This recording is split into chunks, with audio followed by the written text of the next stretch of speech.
Olá, tudo bem? Eu sou o Joaquim, criador do canal RJ Plantas Ornamentais. E neste vídeo vamos mostrar um pouquinho das plantinhas verdinhas que temos expostas aqui na feira, em frente ao estádio Jonas Duarte, na cidade de Anápolis, Goiás, onde temos a orelha de chureque, esta linda verdinha, a jade,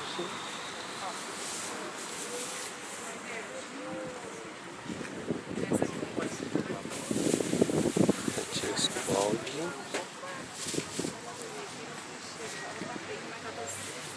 Cedunos Bomeriano,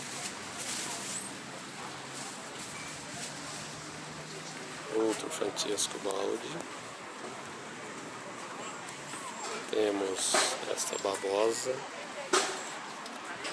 cacto palmas, calanchói magneriana, o cacto candelabro, esta linda verdinha,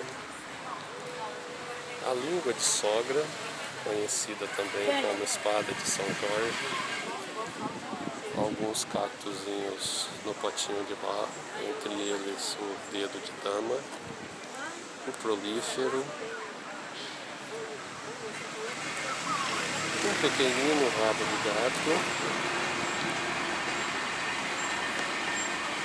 um aeônio ravorte, o qual se transforma em uma linda arvoretinha,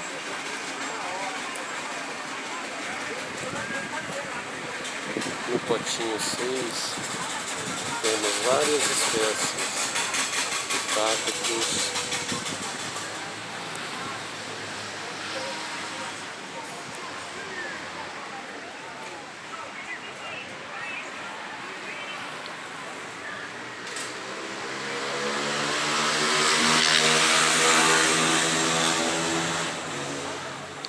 temos também esta outra linda babosa, que já está bem desenvolvida, bem grande.